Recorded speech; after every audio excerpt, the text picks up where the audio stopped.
Hello friends, welcome back. जैसा कि आप लोगों को पता है, हमारी जो ये 11th क्लास के इकोनॉमिक्स की स्टैटिस्टिक्स की आपकी कुछ एमसीक्यू क्वेश्चंस, जिसमें आपकी ट्रू फॉल्स भी इंक्लूड हैं और आपके जो है फिलिंग द ब्लैंक्स भी इंक्लूड हैं, उसको हमने कंटिन्यू रखा हुआ है। तो उसी सीरीज़ को हम आगे बढ़ाते हुए आज के हमारे जो चैप्टर हैं अर्थमेटिक लाइन, मतलब आज के हमारे जो क्वेश्चंस है वो अर्थमेटिक लाइन ग्राफ और टाइम सीरीज़ ग्राफ से रिलेटेड है। कालिक श्रृंखला ग्राफ जिसे आप कहते हैं हिंदी में, उससे संबंधित है। तो देर ना करते हुए हम अपने क्वेश्चंस को स्टार्ट करते हैं।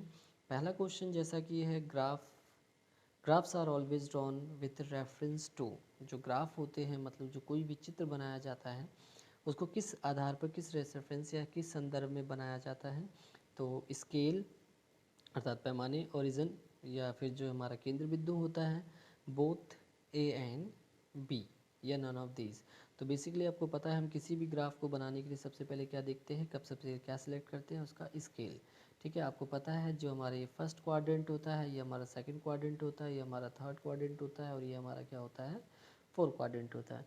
और फर्स्ट क्वाड्रेंट आपको पता है पॉजिटिव पॉजिटिव होता है, सेकंड आपका पॉजिटिव नेगेटिव होता है, ये नेगेटिव नेगेटिव होता है, ये पॉजिटिव नेगेटिव होता है। और बेसिकली हम ज़्यादातर जो है ग्राफ में यही वाला पार्ट यूज़ करते हैं। इसका मतलब हम सबसे पहले क्या सिलेक्ट करते हैं, किसी भी ग्राफ को ड्रॉ करने के लिए, किसी भी ग्राफ को बनाने के लिए हम सबसे पहले सिलेक्ट करते हैं उसके स्केल का, चुनाव का, कि हमें एक्स और वाई एक्सिस को यूज़ करना है या फिर हमें इसमें एक्स और वाई एक्सिस को नेगेटिव फॉर्म में भी लेकर जाना पड़ेगा।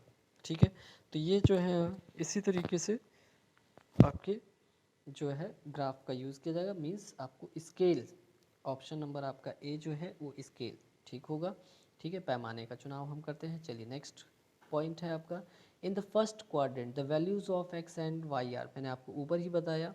ठीक है, जो फर्स्ट क्वाड्रेंट है इसमें वैल्यूज़ जो होती हैं कैसी होती हैं, तो मैंने आपको अभी अभी जस्ट आपको एक्सप्लेन किया कि पॉजिटिव और पॉजिटिव होती, मतलब पॉजिटिव होती है। नेगेटिव की बात करें तो नेगेटिव जो होती हैं किस में होती हैं, आपकी थर्ड क्वाड्रेंट में होती हैं। X is positive and y is negative.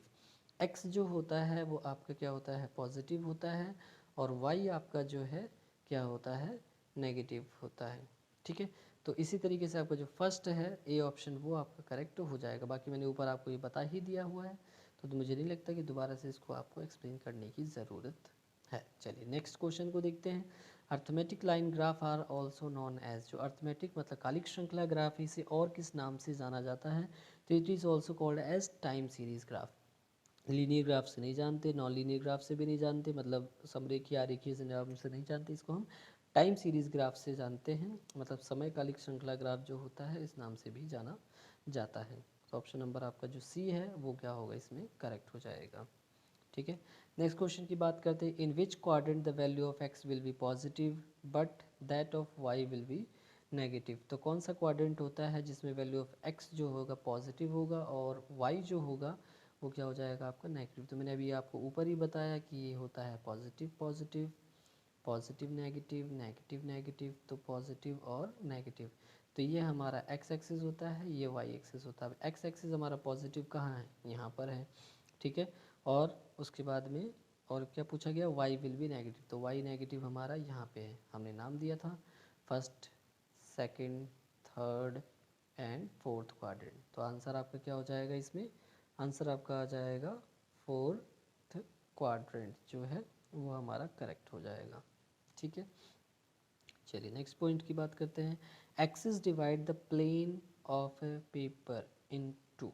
Axis जो होती है डिवाइड्स की जाती हैं किसमें, जो है किसमें, टू क्वाड्रेंट्स में, थ्री क्वाड्रेंट्स में, फोर क्वाड्रेंट्स में, नन ऑफ दीज। तो अभी मैंने आपको जस्ट बताया और ऊपर सारे क्वेश्चंस में लगभग यही बात मैंने समझाई है कि इतने पार्ट्स में, first, second, third and fourth. ये फोर्थ क्वाड्रेंट मतलब चार क्वाड्रेंट्स में इसको क्या किया जाता है, डिवाइड किया जाता है।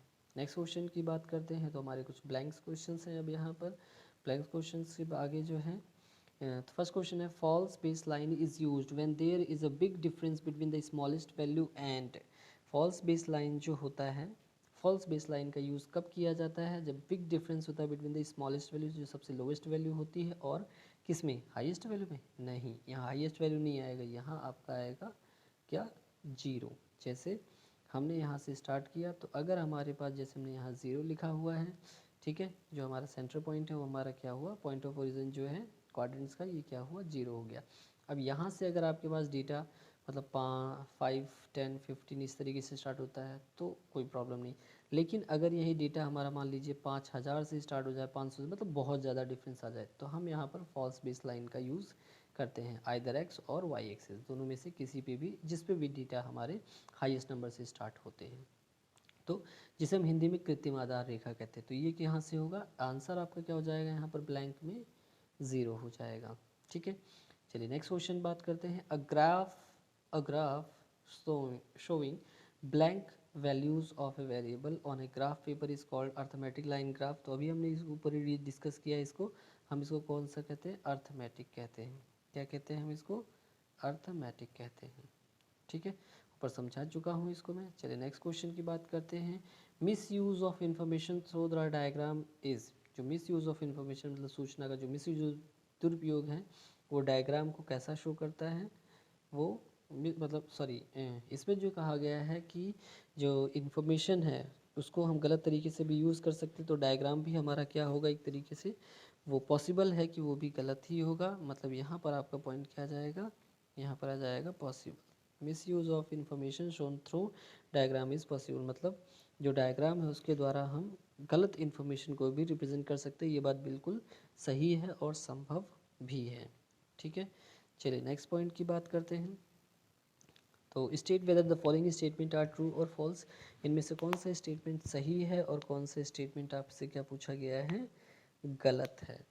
ठीक है, तो फर्स्ट है, one variable graph does not necessarily show the values of only one variable with respect to some time period. तो बिल्कुल ऐसा नहीं है भाई, एक ही वेरिएबल ग्राफ है तो एक ही वेरिएबल को शो करना पड़ेगा, उससे ज़्यादा तो हम इसमें शो नहीं कर सकते। तो स्टेटमेंट ये हमारा क्या हो जाएगा, ये स्टेटमेंट हमारा कैसा हो जाएगा, ये हमारा स्टेटमेंट हो जाएगा फॉल्स। ठीक है, सेकेंड क्वेश्चन की बात करते हैं। Graphic presentation helps to identify correlation between the variables. जो ग्राफिक प्रेजेंटेशन है मतलब कि एक तरीके से आपका चित्रीय प्रस्तुतिकरण है, to identify correlation between the variables, दो चरों में, वेरिएबल्स मतलब चर, तो उनमें सह संबंध को ज्ञात करने में या पहचानने में हेल्प करता है। तो बिल्कुल ये स्टेटमेंट हमारा क्या है, ट्रू है, करेक्ट है। ठीक है, कोई भी दो वेरिएबल होते हैं तो उसको हम इजीली आइडेंटिफाई कर सकते हैं। नेक्स्ट क्वेश्चन है, if more than one line drawn in the same graph these line need to be differentiate from each other. ठीक है, तो आपका जो क्वेश्चन है, if more than one line are drawn in the same graph these lines need not to be, sorry question को ज़रा ध्यान से पढ़िएगा, not be differentiate from each other. तो ऐसा बिल्कुल भी नहीं। अगर आप दो लाइनें रिप्रेजेंट कर रहे हैं एक ही ग्राफ में, तो एक लाइन अगर आप ऐसा रिप्रेजेंट कर रहे हैं तो आपको उसको दूसरी लाइन को जो है किसी अलग फॉर्म में, अलग मैनर में रिप्रेजेंट करना पड़ेगा, नहीं तो आपको फिर क्या हो जाएगी, कन्फ्यूज़न हो जाएगी। तो ये स्टेटमेंट जो है लिखी हुई है गलत, मतलब ये है आपका फॉल्स। हमें करने की ज़रूरत है, हमें डिफ्रेंशिएट करने की ज़रूरत है। लेकिन इस क्वेश्चन में कहा गया कि क्या हमें डिफ्रेंशिएट करने की ज़रूरत नहीं है, तो बिल्कुल ये स्टेटमेंट आपकी गलत हो जाएगी। फोर्थ एंड आई थिंक आपका ये लास्ट पॉइंट है, बिल्कुल लास्ट पॉइंट है।